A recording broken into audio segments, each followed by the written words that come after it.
Ok. Muito boa noite a todos e todas. Sejam muito bem-vindos e muito bem-vindas a esta live inaciana. Eu sou Davi Cacheta, sou jesuíta, estudante de teologia e vou colaborar como moderador deste encontro. Bem, iniciamos já esta segunda live do projeto Vida e Espiritualidade de Inácio, reflexões para os nossos dias.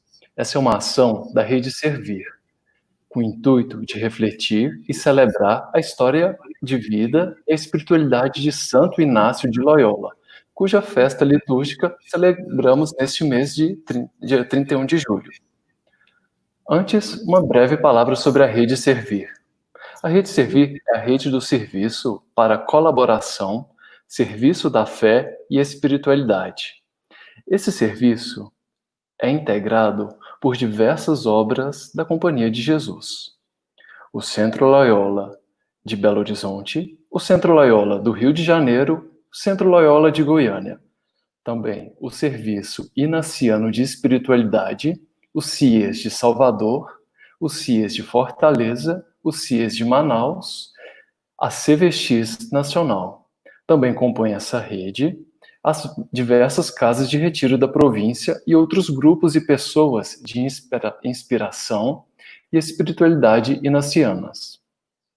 Bom, a Rede Servir tem a missão de promover a transversalidade entre as diversas redes de serviços da Companhia dos Jesuítas do Brasil, no nível da pesquisa, dos exercícios espirituais. E a partir justamente dessa missão, e tendo em vista que estamos no mês em que celebramos a festa de Santo Inácio de Loyola, foi pensado este conjunto destas 3 lives sobre a vida e a espiritualidade de Inácio de Loyola. No dia 16 de julho, houve o primeiro encontro com a Maria Clara Bingerman, cujo tema Espiritualidade no Mundo Cotidiano. E dando continuidade a essas reflexões, hoje contaremos com a presença do Padre Smida, o provincial dos Jesuítas do Brasil, que tratará do seguinte tema: as preferências apostólicas universais no contexto da província do Brasil. E antes de começarmos essa exposição, eu gostaria de fazer uma breve apresentação do Padre Smida. Bom, o Padre Mieczysław Smida, nascido na Polônia, está há cerca de 36 anos no Brasil e vem colaborando em diversas missões da Companhia de Jesus aqui. Foi provincial da antiga província dos Jesuítas Brasil Centro-Leste e com a criação da província do Brasil, em 2014, tem colaborado e colaborou como superior e delegado para a saúde e bem-estar. Neste ano de 2020, o Padre Smida foi nomeado o provincial dos Jesuítas do Brasil. Bom, assim, quero dar boa noite ao Padre Smida, dizer que é muito bem-vindo e, desde já, muito obrigado por essa colaboração e essa presença aqui conosco para refletirmos as preferências apostólicas universais da Companhia de Jesus. O Padre Smida terá um tempo de 50 minutos para fazer sua exposição. Em seguida, nós teremos mais algum tempo para algumas perguntas e algum debate com o Padre Smida. Por isso, eu convido quem está nos acompanhando através das redes para comentar, reagir, fazer questões nos chats dessas redes sociais, que poderão ser consideradas após essa exposição. Dessa forma, sem mais delongas, eu passo a palavra ao Padre Smida para nos ajudar a refletir. O que são essas preferências apostólicas universais, quais são e como elas se inserem no nosso contexto. Boa noite a todos. Com muita alegria, quero cumprimentar a todos que se conectaram com estas redes para podermos refletir e fazer, de algum modo, uma meditação e contemplação a partir da perspectiva inaciana que a Companhia de Jesus se propõe nestes próximos 10 anos, desenhando o horizonte das 4 preferências apostólicas que para nos guiar como um grande horizonte e grande perspectiva por onde devemos andar, por onde devemos caminhar e, ao mesmo tempo, o que devemos fazer para discernir de fato daquilo que Deus nos pede e não daquilo que, às vezes, estamos levando historicamente. E, ao mesmo tempo, a realidade que estamos vivendo, ela vai nos interpelar para este grande discernimento orante, para podermos perceber a missão da Companhia de Jesus em tempos de pandemia e de mudança da nossa era, a partir do discernimento orante segundo os exercícios espirituais. Neste momento em que lhes dirijo a palavra, meus queridos irmãos e irmãs, colaboradores, colaboradoras, gostaria de lhes fazer algumas considerações para mantermos o foco de nossa missão segundo aquele espírito de que nos fala a Congregação Geral 35ª, de um profundo amor a Deus e paixão pelo seu mundo, que deveriam fazer-nos arder como um fogo que acende outros fogos. Que preciso dizer para aqueles que talvez não ouviram falar o que é Congregação Geral da Companhia de Jesus? É um encontro mundial dos jesuítas do mundo inteiro, eleitos para este encontro, para discutirem juntamente com o Padre Geral e com outros jesuítas de todos os continentes e países sobre as questões mais importantes e desafiadoras que a companhia enfrenta e, ao mesmo tempo, desenhar perspectivas futuras que podemos e devemos seguir. Por isso, a Companhia de Jesus já teve 36 congregações gerais. Mas aqui eu citei 35ª, porque nela falamos sobre a missão da companhia fortemente. A gravidade dos problemas atuais, a complexidade das crises decorrentes próprias de uma mudança de época em contexto de pandemia, tem levado o Papa Francisco a colocar o dedo na ferida de um mundo doente. Como quando escreveu ao presidente da Colômbia na ocasião do Dia Mundial do Meio Ambiente. Pois, segundo ele, as feridas infligidas à nossa Mãe Terra são também as que sangram em nós.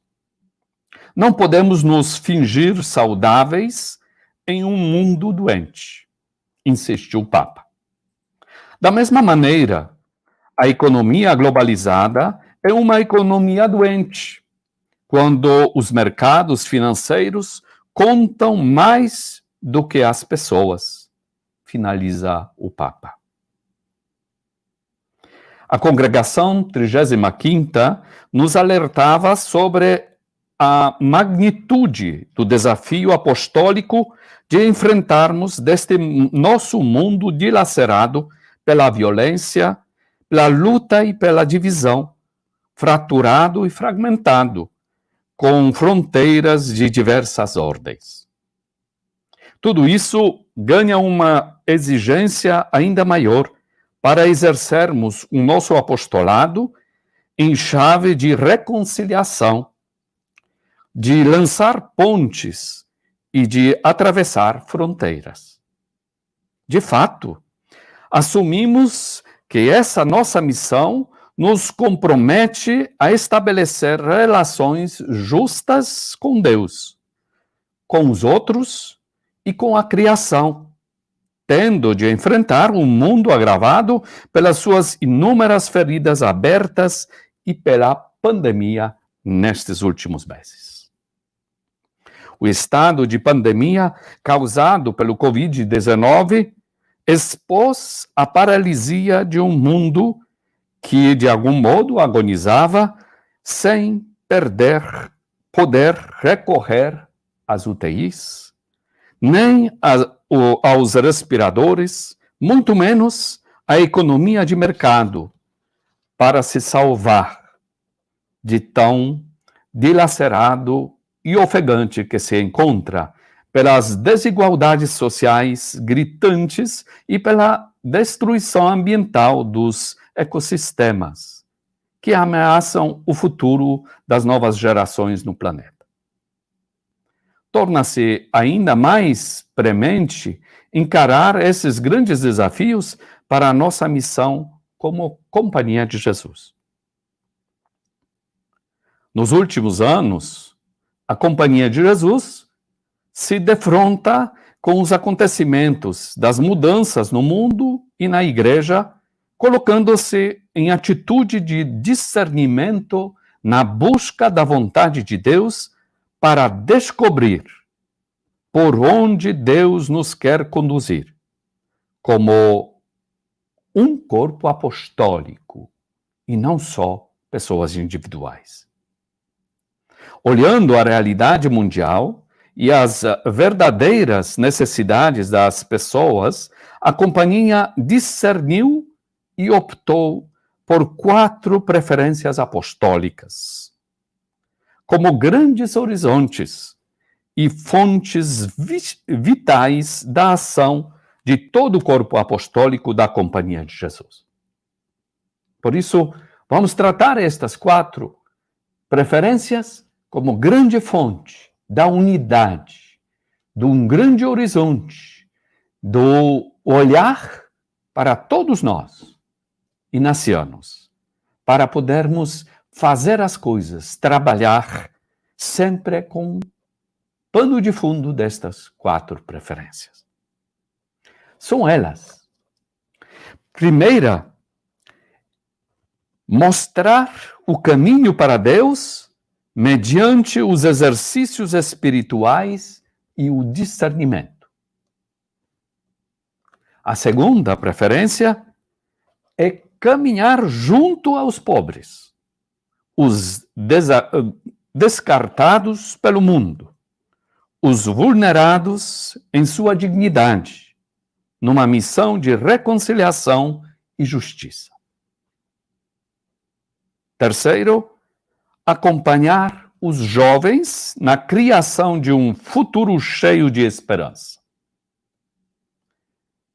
E a quarta preferência é colaborar com o cuidado da casa comum. Estas preferências apostólicas universais da companhia são fruto de uma eleição. Afirma Padre-Geral Arturo Sosa que elas são formas de servir a Igreja e de buscar oferecer o maior serviço divino e bem universal. Ao receber a carta do Padre-Geral, o Papa Francisco lhe respondeu: o processo que a Companhia de Jesus fez para chegar às preferências apostólicas universais para os próximos anos foi um caminho. Foi um real discernimento dinâmico e não o resultado de um trabalho de pesquisa em biblioteca ou laboratório. As preferências estão em sintonia com as atuais prioridades da Igreja, expressas através do magistério ordinário do Papa, dos sínodos e das conferências episcopais, sobretudo a partir da Evangelii Gaudium. O Santo Padre insiste que a primeira preferência é capital, porque tem como condição de base o trato do jesuíta com o Senhor. A vida pessoal e comunitária de oração e de discernimento.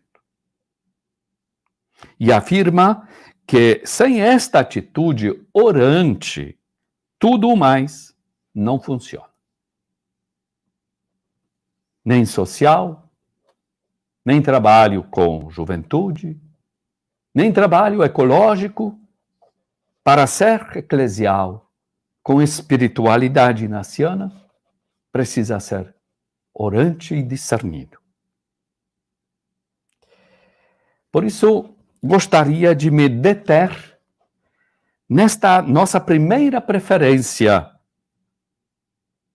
mostrar o caminho para Deus mediante dos exercícios espirituais e o discernimento, mantendo a perspectiva de reconciliação, de construção de pontes e de ultrapassagem de fronteiras propostas pelas congregações gerais, para que quem sabe, junto com vocês, delinearmos principais princípios e linhas de comprometimento e de discernimento, para trazer saúde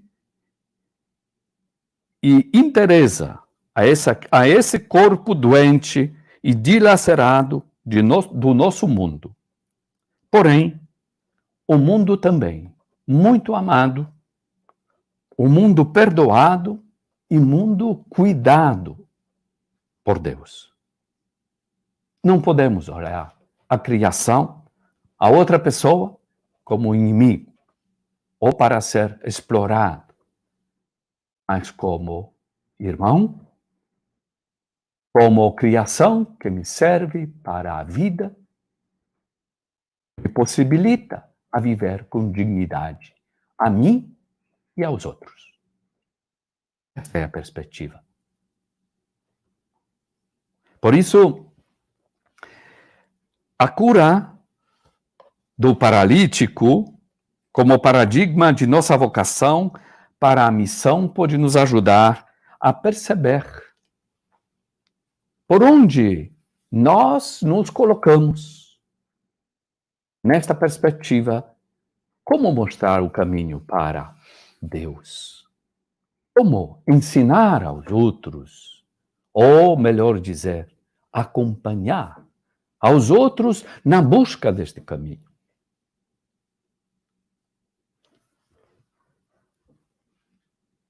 Gostaria de lhes apresentar, neste momento, o encontro de Jesus com um paralítico que chega até ele carregado por 4 homens que o fazem descer pelo telhado até os pés do Senhor, como encontramos no Evangelho de Marcos, capítulo 2, versículo 1 a 5.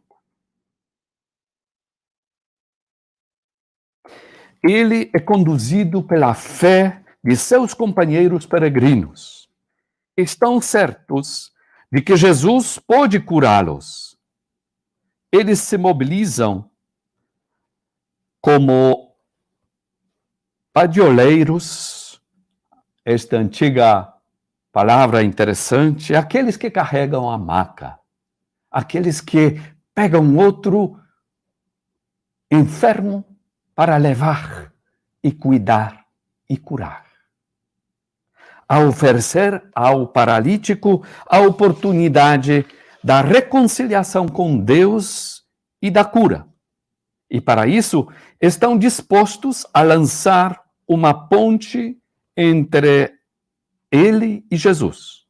Ainda que para isso tenham de atravessar todas as fronteiras, cavar com as próprias mãos a via de passagem para ser caminho até Jesus. Eles fazem da doença do paralítico e certamente de sua culpa um caminho de cura e uma oportunidade para a mudança de vida. Porque existem pessoas que carregam as macas e que cuidam, que se interessam por ele. O caminho da cura está aberto para o entrevado. Hoje encontramos a realidade em nossa volta pela pandemia. Muitos homens e mulheres feridos que lutam como no campo de batalha, cuidando dos doentes, feridos pelo vírus, feridos por outras enfermidades. Mas também há muitos homens e mulheres que carregam os outros para não desanimarem, para aprenderem, para pudessem ser pessoas dignas e sábias em tudo isso, com esperança. Mas também há muitos homens e mulheres que cuidam das enfermidades espirituais, daqueles que não conseguem mais enxergar o sentido da vida, ou o sentido do amor, ou o sentido do serviço aos outros. Aí podemos enxergar a escuta, a partilha, a acolhida do outro com seus problemas pode ser o primeiro passo. Há um ensinamento aqui do aprendizado adquirido a partir dos próprios sintomas da doença, como observou o médico e psicoterapeuta Dauke, um médico alemão, no livro A Doença como Caminho. Segundo esse médico, cada pessoa é fundamentalmente culpada por ter se separado da unidade primordial simbolizada no paraíso.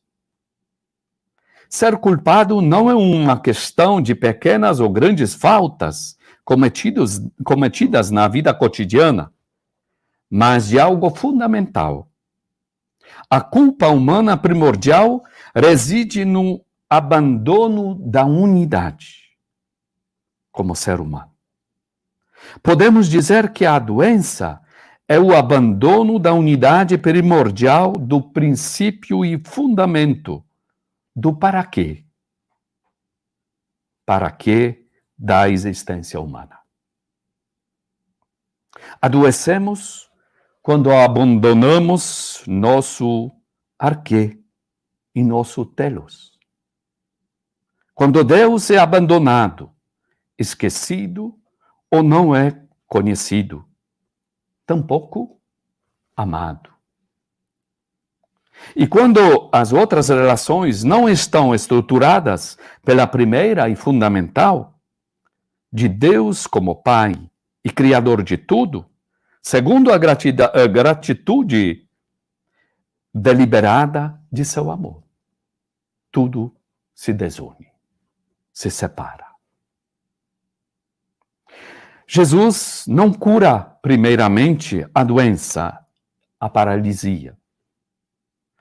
Cura o doente, no seu estado anímico, espiritual, processo já iniciado ao ser cuidado e transportado pelos 4 homens, solidários e crentes, ou mais, cheios de fé na vida e cheios de fé na pessoa de Jesus. Como sabemos, o caminho de sua cura passa por ser carregado, descido pelo buraco no teto, descido e posto aos pés de Jesus. Sua doença transforma-se em oportunidade de interpretar sua paralisia como sintoma da alma e a necessidade de assumir a responsabilidade de seu destino como cura. Sua condição de entravado lhe obstruía essa possibilidade. Ele se viu e se encontrou primeiro nos cuidados dos 4 homens solidários, padioleiros, que o carregaram, como no campo de batalha. Em seguida, no olhar de Jesus, que o vê com compaixão. Vendo a fé que eles tinham, Jesus disse ao paralítico: Filho, os teus pecados são perdoados. Sabemos que, em decorrência das suas palavras de perdão, Jesus é acusado de blasfemo por escribas, de forma velada em seus corações. Ao que Jesus responde: que é mais fácil dizer ao paralítico?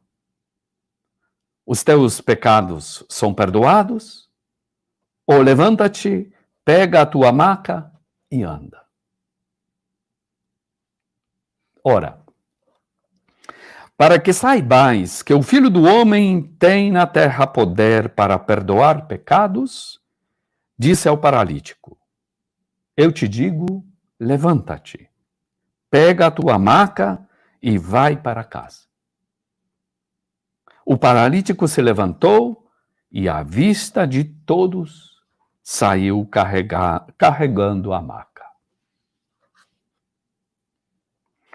O gesto de levantar-se, de carregar sua maca, é um novo arranjo da existência, iniciado pelos carregadores e definitivamente inaugurado por Jesus como experiência de reconciliação com um princípio e fundamento. Deus quer a autonomia do ser humano. E quer esta autonomia para que interaja com os outros em espírito de diálogo, respeito, tolerância, solidariedade e partilha, em condições de igualdade e sem arrogância. E assim que o reino de Deus se espalha com força atuando no mundo, gerando novas realidades humanizadoras e comunicadoras da vida divina. Percebemos que Jesus se identificou com ele, com sua dor e com seu estado anímico paralisado, como pecador diante de Deus e sem reconciliação, não apenas para reconhecer sua paralisia, mas para apresentá-lo com suas carências, de ser perdoado e libertado da culpa, amado e posto ereto e autônomo para viver sua vida com sentido e alegria. Ele havia adoecido em decorrência disso que lhe faltava e que somente Jesus lhe podia suprir.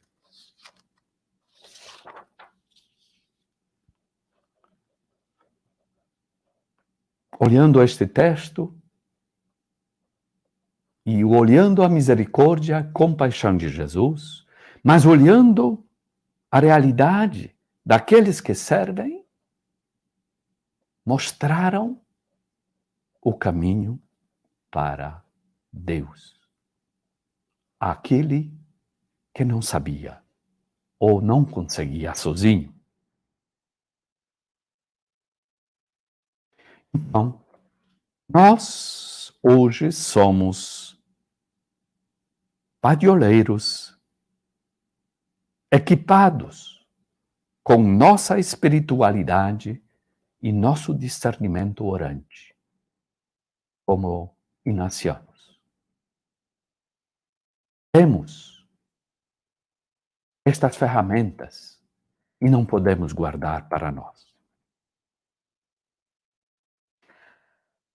Há em toda a cena desse evangelho um fogo que arde, uma mecha acesa que irradia luz e alegria dos que cumprem sua missão de ser caminho para Deus, para Jesus. Se deixam guiar pelo Espírito Santo, pela solidariedade, pela profunda humanidade, que é algo de Deus. Mais uma vez, como nos recorda o Papa Francisco, a alegria do Evangelho enche o coração e a vida inteira dos que se encontram com Jesus, dos que acreditam nele. Quando se deixam salvar por ele, são libertados do pecado, da tristeza, do vazio interior, do isolamento. Com Jesus Cristo, renasce sem cessar a alegria.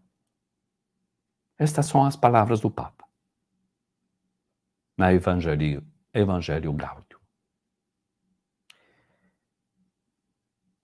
Os homens que se dispõem a carregar a maca com aquele que não pode andar por conta própria, aqui são para nós paradigma do nosso chamado à missão, principalmente na perspectiva da primeira preferência apostólica universal da Companhia.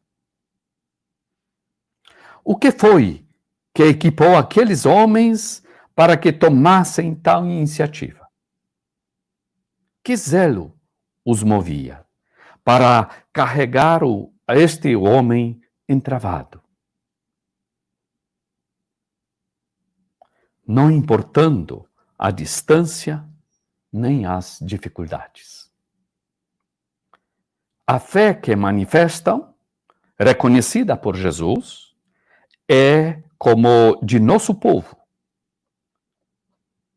A fé em suas devoções aos santos, a Nossa Senhora. Professam seu estado de impotência, de fragilidade, de impossibilidade de carregar e vencer pelas próprias forças os fardos e barreiras da vida. Por isso, peregrinam para os santuários, peregrinam para encontrar o caminho. Encontrar aquele que é o caminho.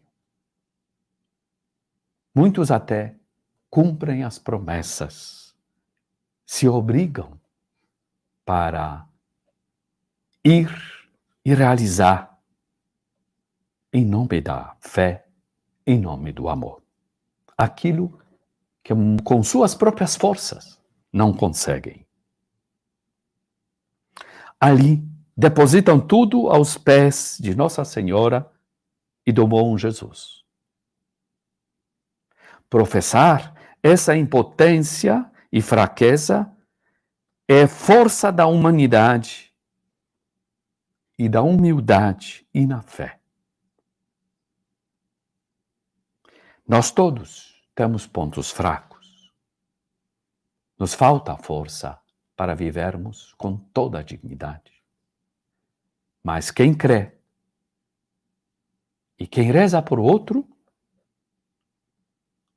conta com a força do Espírito que move a vida para todos. E decorre aí sua eficácia, pois permite que Deus seja Deus dentro da fragilidade humana e da fragilidade do mundo. Não apostamos só nas coisas do mundo. À luz dessa radical confiança em Deus, em Nossa Senhora, e no exemplo dos santos, muito oportuna se torna aqui a regra inaciana para agir, que cito em duas versões conhecidas, segundo o nosso modo de proceder. Eis a primeira regra para agir. Deposita toda a tua confiança em Deus, como se todo êxito dependesse de ti e não de Deus. E põe tudo em prática como se Deus tudo fizesse e tu nada. Ou deposita a tua confiança em Deus como se todo o êxito do trabalho não dependesse de ti, mas apenas de Deus. Aplica-te todo inteiro à tua obra, como se Deus não devesse fazer coisa alguma, mas se tu devesses tudo fazer sozinho.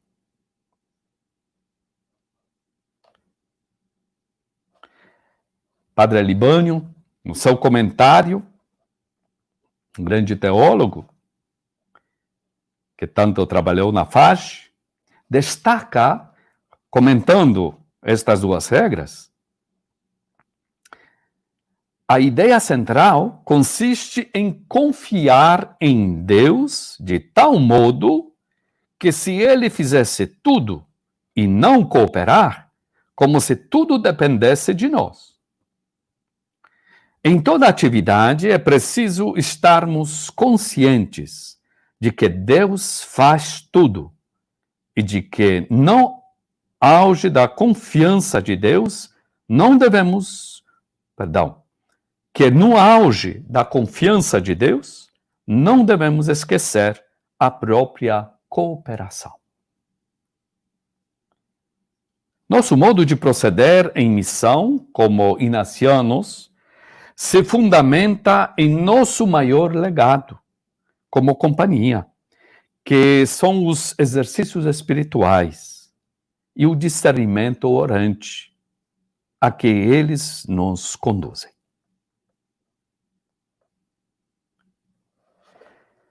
Mas não basta reconhecer o legado e seu valor inestimável.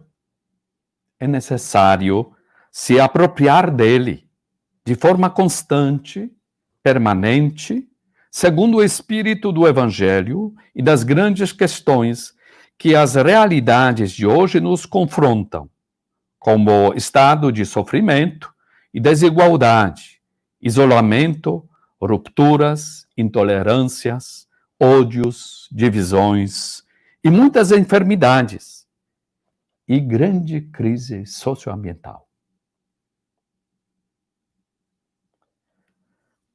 Como então garantir as diversas modalidades dos exercícios para que um número cada vez maior de pessoas e grupos possam descobrir o chamado para serem homens e mulheres que consigam ajudar aos outros, carregando-os para Deus, mostrando o caminho a serviço do Senhor. Aqui vale lembrar a perspectiva bíblica da missão, de que ela ocorre entre as promessas do passado e a esperança futura. E a esperança para nós, como diz o Papa Francisco, tem um rosto e é rosto de Jesus de Nazaré. Por isso, volto a repetir o que disse acima. Torna-se ainda mais premente em encarar os grandes desafios de hoje para a nossa missão, quando colocamos nossa atenção na primeira preferência: mostrar o caminho para Deus mediante os exercícios espirituais e o discernimento. Para falarmos Mais uma vez, do discernimento orante, segundo o espírito dos exercícios, vale destacar que a perspectiva dos padioleiros do Senhor, estes homens que se dispõem a carregar os outros, é que Jesus Cristo é normativo para a nossa missão, no seu modo de proceder e de existir para Deus e para os demais. A perspectiva eclesiológica desse nosso discernimento é estarmos a serviço do reino de Deus, como Jesus e seus discípulos e discípulas. E a perspectiva pneumatológica nos faz explicar que o Espírito Santo é o derradeiro protagonista da missão e nele precisamos confiar. Ele primeiro conduz e nós só o acompanhamos. Por isso, em síntese, o Espírito de Deus fará seguir sempre o caminho da vida e converger sempre para a Eucaristia, como insistem nossos documentos da companhia e tantos os místicos que nos propõem. O cristão católico que não comunga e que não vive a Eucaristia como fonte que o alimenta para ir aos outros, perde a fonte fundamental para viver como cristão.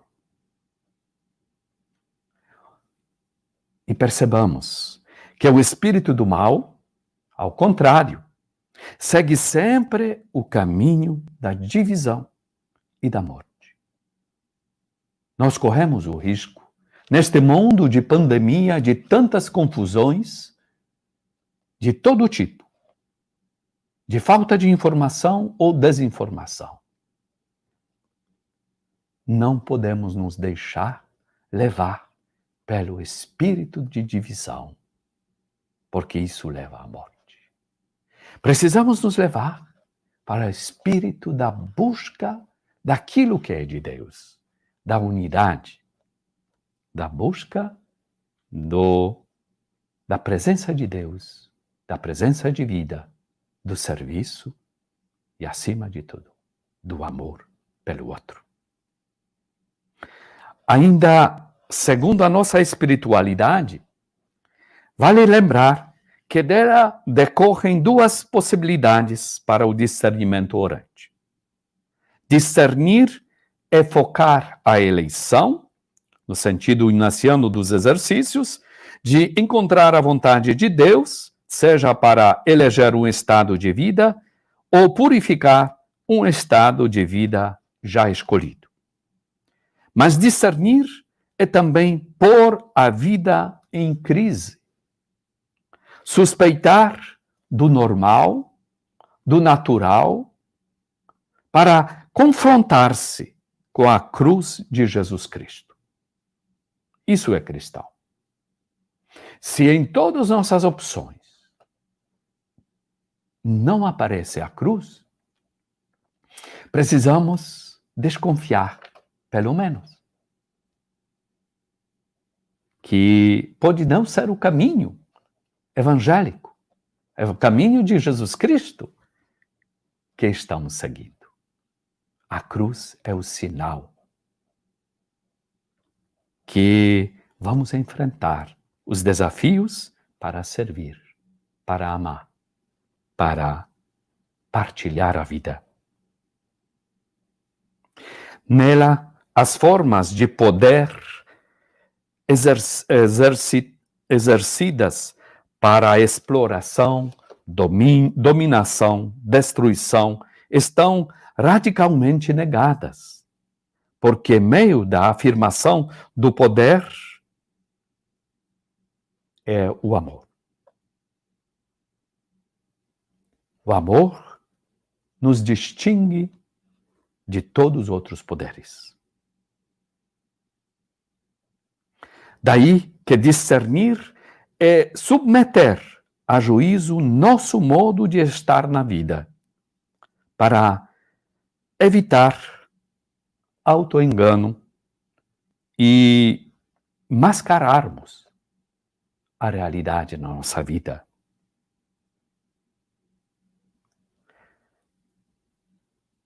Discernir é buscar o caminho e também gerar cada vez mais o desejo de amar e ajudar, louvar a Deus, reverenciá-lo e servir a Deus nos irmãos e aos irmãos. O sentido da existência da companhia e de sua própria identidade como corpo apostólico está intimamente ligado à teologia trinitária, assim como de toda a Igreja, como povo de Deus, como corpo e esposa de Cristo, e como templo do Espírito Santo. Por isso, aceitarmos o desafio de mostrar o caminho para Deus, como aqueles que carregaram o paralítico, foram para ele caminho até Jesus.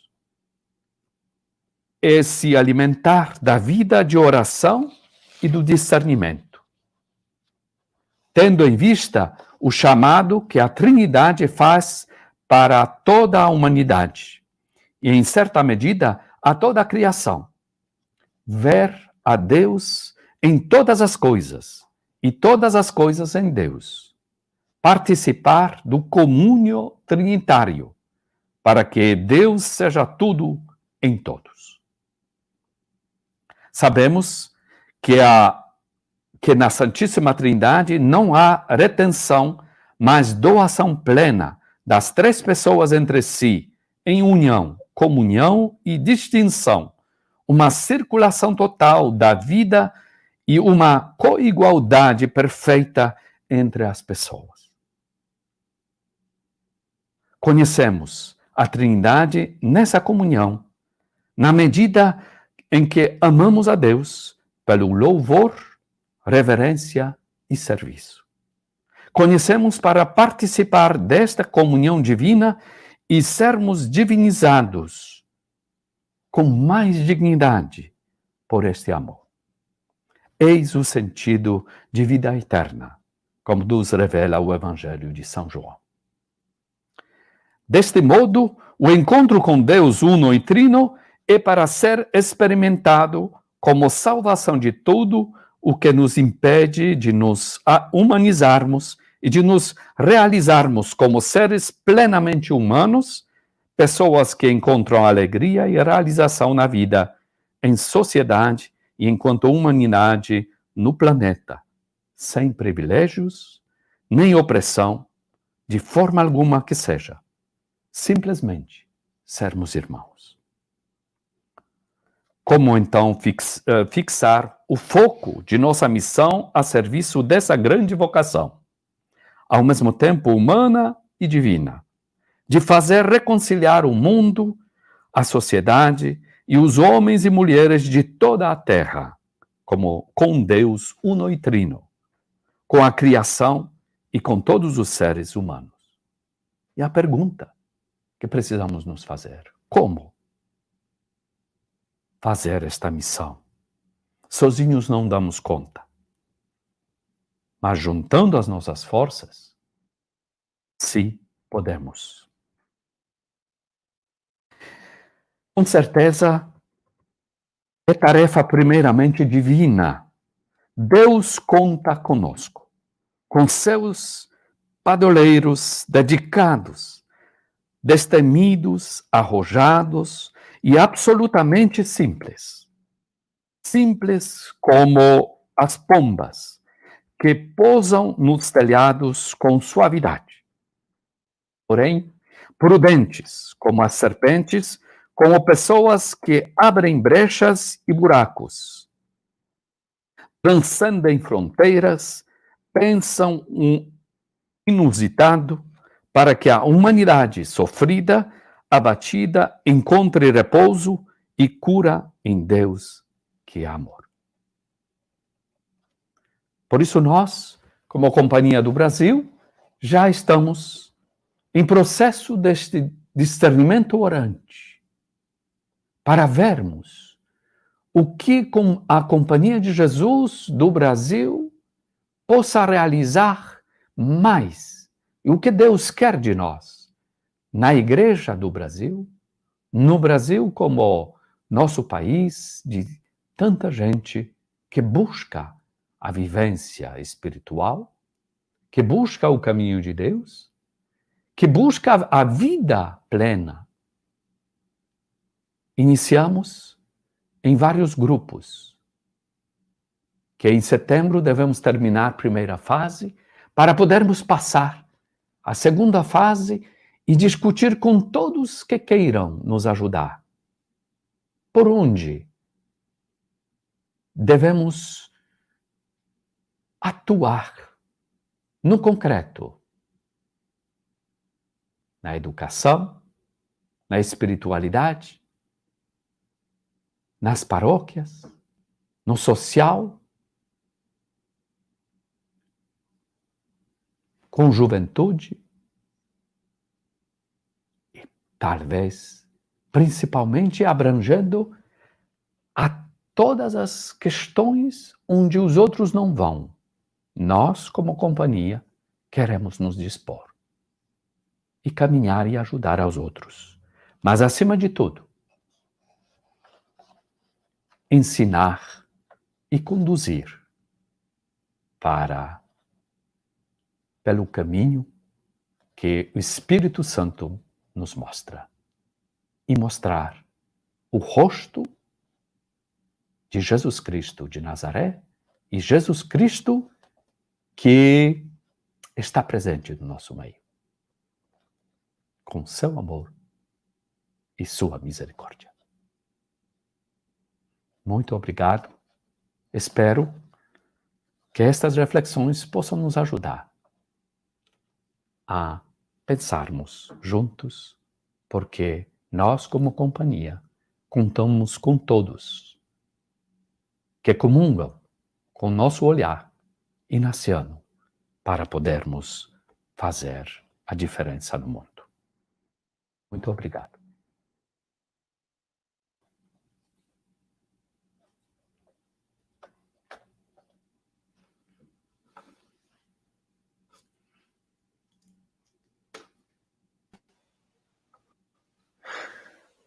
Muito obrigado, Padre Smida, por essa profunda, inspiradora e inquietante reflexão.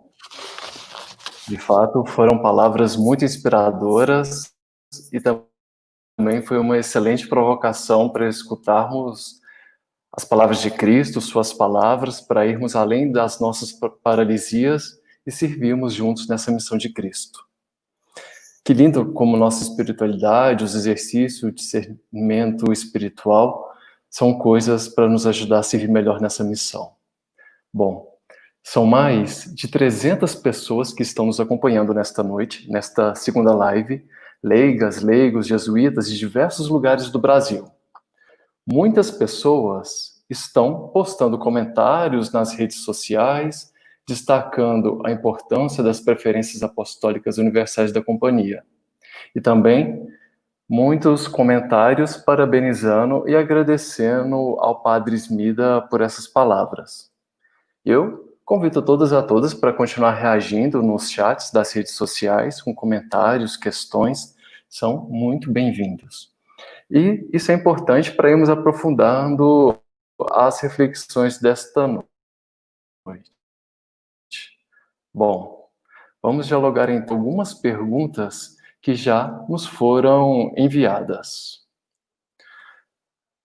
Padre Smida, Papa Francisco tem falado muito da cultura do encontro, de uma igreja em saída. Em que sentido você vê como nossas preferências apostólicas nos colocam como uma companhia em saída?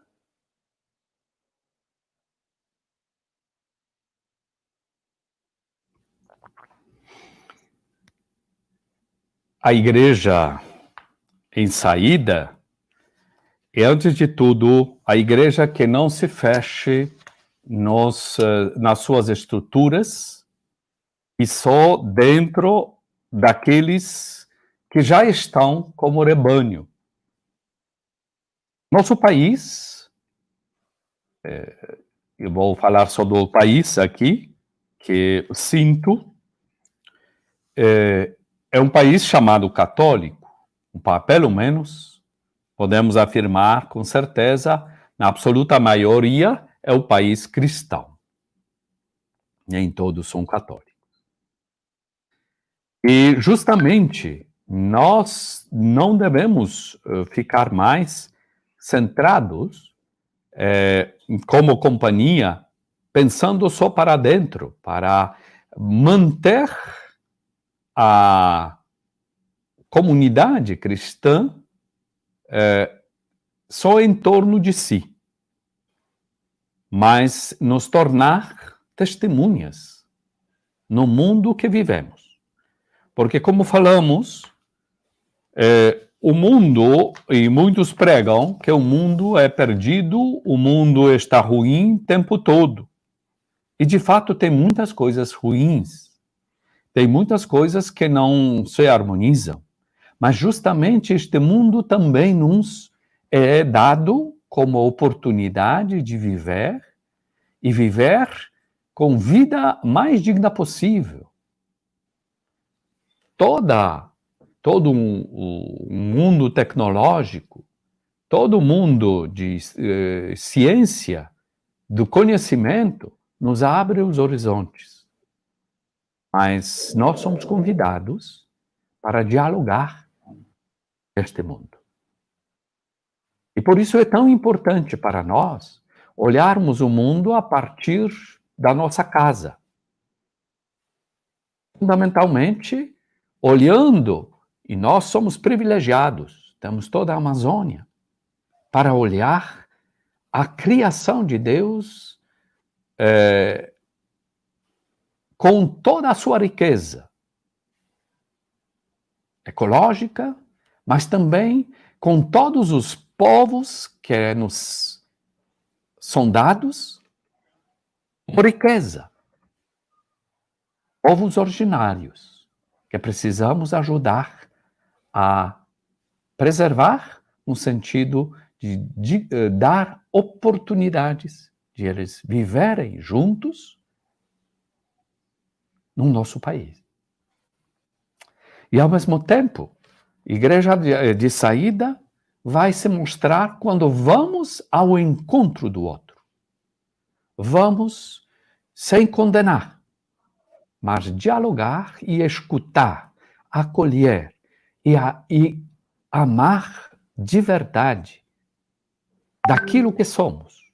Homens consagrados, homens que se dispõem, juntamente com aqueles que estão comungando com a mesma espiritualidade, a repartir aquilo que os dignifica, que mostra caminho, que mostra o sentido e, acima de tudo, que mostre o rosto de Deus no mundo de hoje, nas nossas famílias, no nosso sofrimento, inclusive, que Ele não nos abandonou. Ele nos ama e nos salva daquilo que não é vida, daquilo que nos domina e que nos oprime.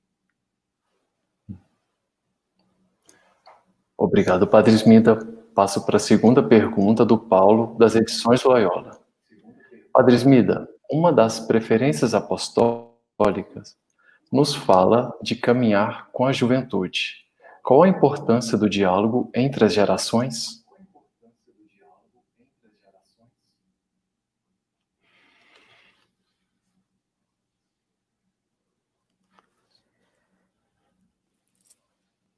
Se olharmos o mundo que está se desenhando para próximas décadas, é o mundo principalmente da tecnologia, que estamos inclusive experimentando como esta parte nos ajuda hoje a nos comunicar, a estarmos em sintonia com os outros, e justamente quem mais colabora com esta visão são as gerações dos jovens e das crianças.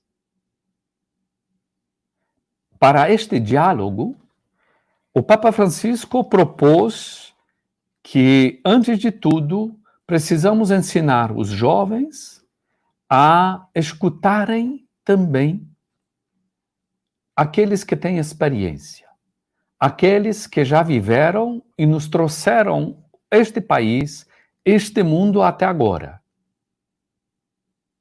E justamente a partir deste diálogo, deste encontro com aqueles que hoje têm menos forças, mas têm capacidade de nos passar a tradição, nos passar grandes experiências culturais, experiências de vida e aproveitá-las para buscar algo novo. Sem este diálogo, nós não vamos facilmente enxergar o futuro.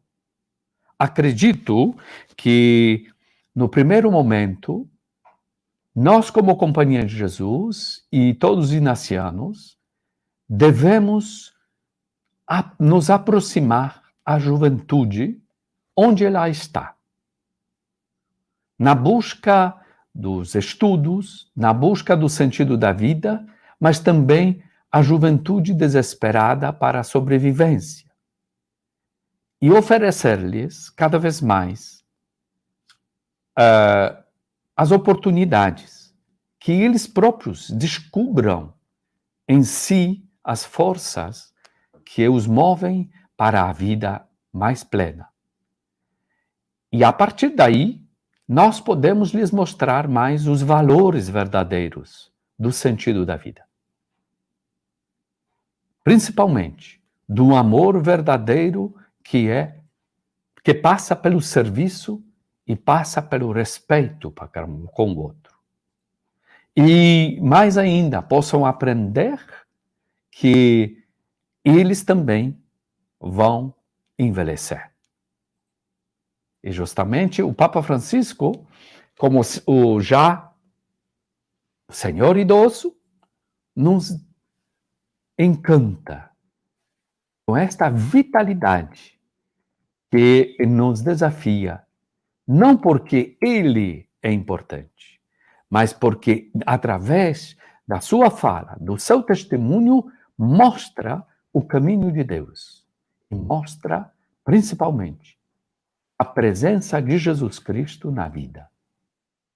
Quem acredita nele, acredita na vida plena. Consegue a enxergar com tudo. Por isso, ensinar a metodologia do discernimento é fundamental para os jovens adquirirem estas ferramentas que passam pelo coração e pela mente. Passam e enfrentam os grandes desejos que todos têm para pudessem não se iludir, mas descobrir o verdadeiro valor da vida.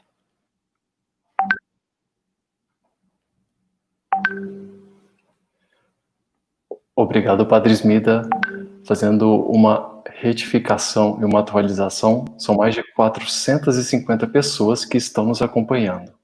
Eu gostaria de colocar a terceira pergunta, juntando a pergunta do Cláudio com a pergunta da Snardi sobre os exercícios espirituais. O Cláudio pergunta assim: como adaptar os exercícios para a juventude hoje tão afetada por todas as mazelas da sociedade? E a Snardi coloca: como levar os exercícios espirituais aos leigos e ajudá-los a vivenciar essa experiência?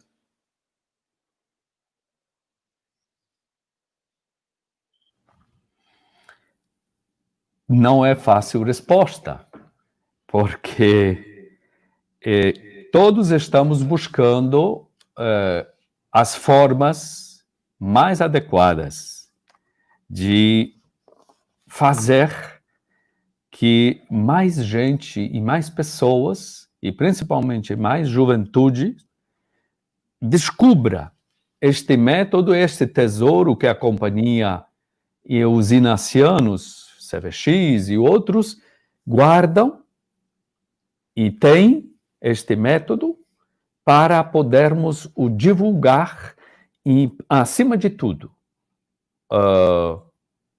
praticar, orientar. Acredito que, neste primeiro momento, a pandemia nos oportunizou mais que nunca ousarmos oferecer os exercícios espirituais à distância, por via virtual. E há muitas pessoas já envolvidas num acompanhamento. Para oferecer os exercícios espirituais de Santo Inácio, é muito importante que alguém acompanhe aquele que se propõe a fazer os exercícios. Que possa se confrontar nestas orações e nestas meditações ou contemplações ou percepções dos espíritos para não se iludir. E por isso é tão importante o acompanhante.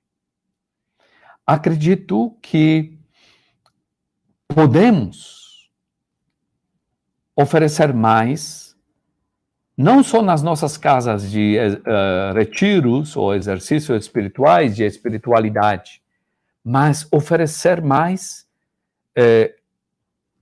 estas oportunidades nos lugares via online, criando os grupos, criando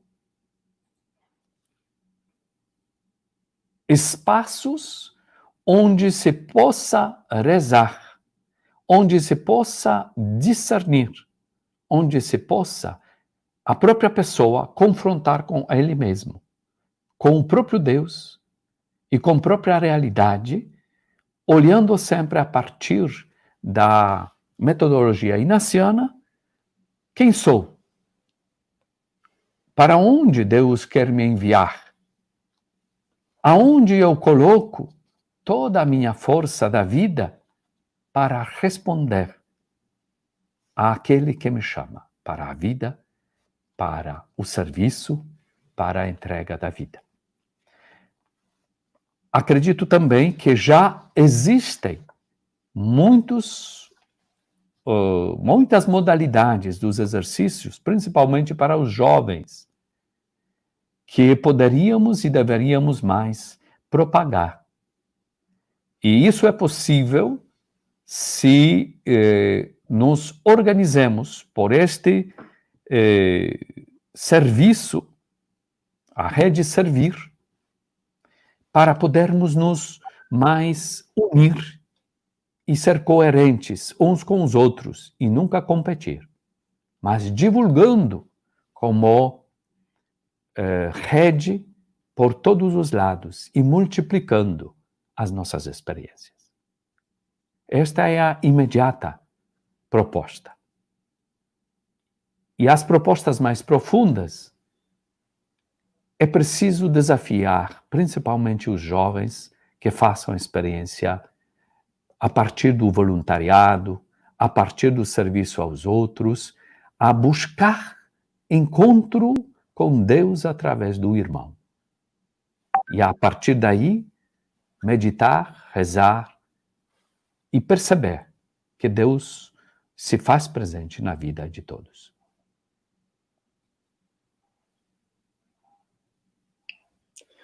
Obrigado, Padre Smida. Eu já vou passando para as últimas questões, que eu gostaria de relacionar um pouco da sua fala com a questão da nossa incidência sociopolítica, juntando as questões da Regina, do Marcelo e do Irmão Tranquilo. A Regina Carvalho coloca o seguinte: Padre Smida, o Papa Francisco tem falado para a companhia ter cuidado, para não agir como sociólogos e politólogos. O que o senhor pensa disso? Em outro sentido, o Marcelo Lemos coloca: Padre Smida, como esse momento da província de elaboração das preferências da companhia no Brasil pode ser e continuar sendo uma rede de proteção frente a um Estado, a um governo que mata? E, de forma direta, o irmão Tranquilo pergunta: como as preferências apostólicas nos ajudam no trabalho com as minorias?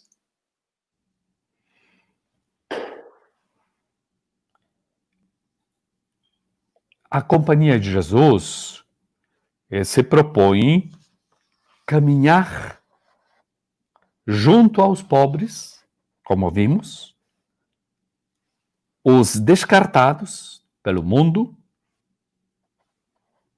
e os vulnerados em sua dignidade, numa missão de reconciliação e justiça. Para podermos falar da evangelização e olhar o evangelho como todo, não é possível não percebermos e não colocarmos-nos à disposição para servir os que mais necessitam.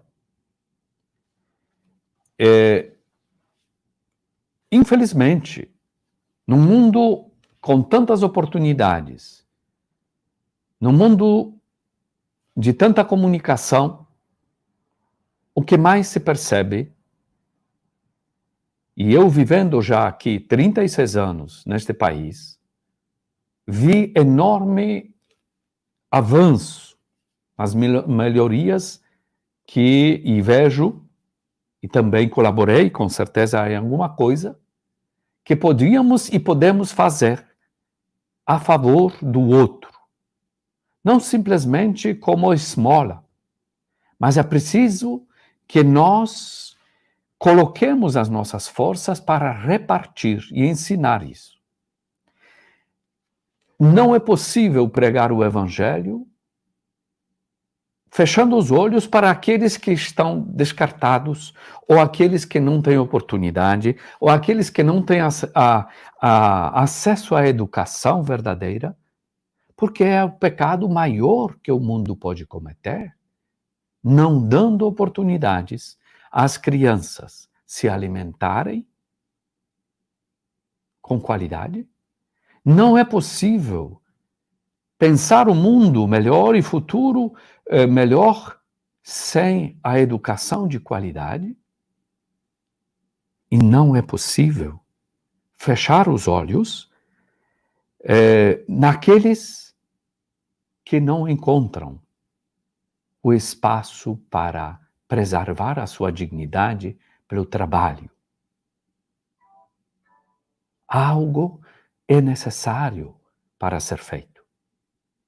E para isso, a Companhia de Jesus se propõe caminhar junto aos pobres. Que quer dizer, pôr as suas forças, seus meios para colaborar. Com certeza, e tenho consciência disso, e todos nós jesuítas temos consciência. O desafio é maior que podemos carregar ou que resolver.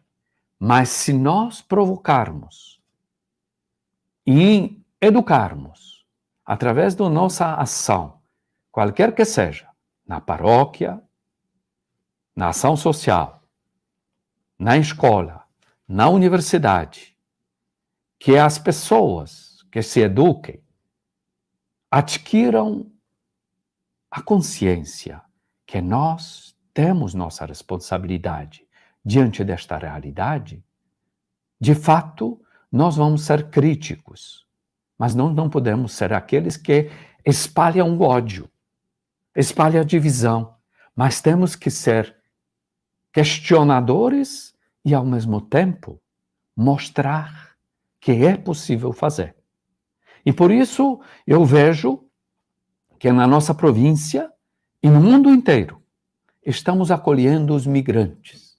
estando dando a educação para as crianças vulneráveis, crianças com menos possibilidade, pela fé e alegria, pelos cursos noturnos, pelos grupos onde podemos ajudar a crescer aquele que precisa crescer. E, ao mesmo tempo, nós devemos um pouco mais, talvez com mais ousadia, provocar e ajudar aos leigos, principalmente, inacianos, entrarem nas políticas públicas, nos conselhos, para nós podermos, com nossos critérios, com critérios cristãos, como igreja, inclusive, colaborar que as políticas tomadas, ou decisões tomadas pelo Congresso, pelas assembleias variadas e conselhos, sejam de fato a favor da maioria e não só favoreçam de alguns. E, ao mesmo tempo, eu acredito que é importante nós trabalharmos também, incentivarmos aqueles que têm consciência. E existem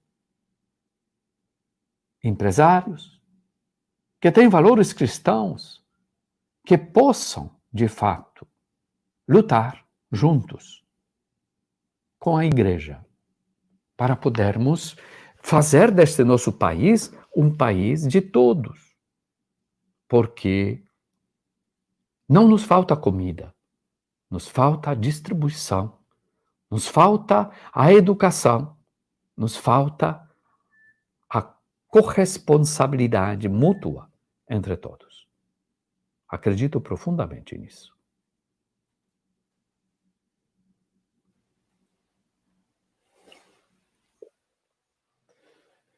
Muitíssimo obrigado, Padre Smida, mais uma vez atualizando e ratificando quem está nos acompanhando. São mais de 500 pessoas e nos foi informado ainda que as enfermeiras e os idosos da Casa de Saúde do irmão Luciano Brandão também estão nos acompanhando nesta noite. Bom, infelizmente já precisamos caminhar para o final desta live. Ainda há alguns comentários e algumas questões muito pertinentes e que seriam muito interessantes para fomentar o nosso debate. No entanto, por causa do tempo, eu peço desculpas e a compreensão. E já passo por os momentos finais desta live. Agradecemos ao Padre Smith imensamente por essas palavras, por nos ajudar a refletir sobre a nossa missão em nosso país, no nosso contexto atual, à luz das preferências apostólicas universais da Companhia. E convido assim o Padre Smida para deixar uma última mensagem para fazer uma fala final de encerramento.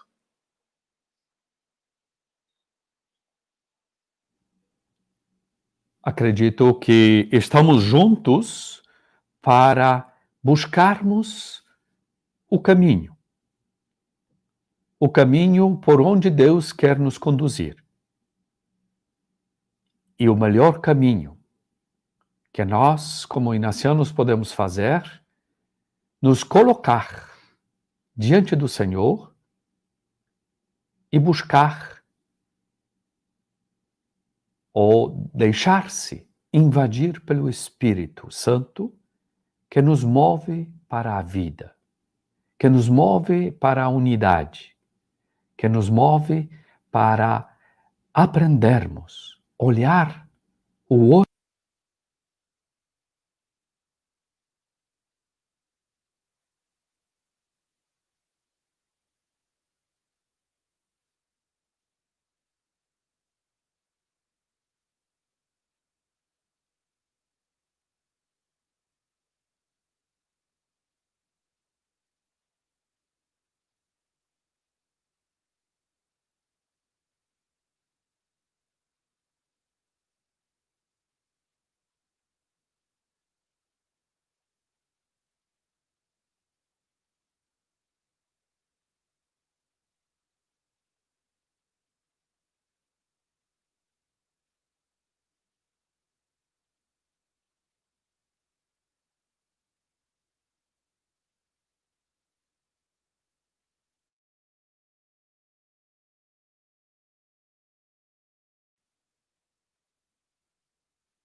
Bom, muito obrigado novamente. Certamente tivemos uma noite, um encontro muito inspirador. Bom, muito obrigado novamente.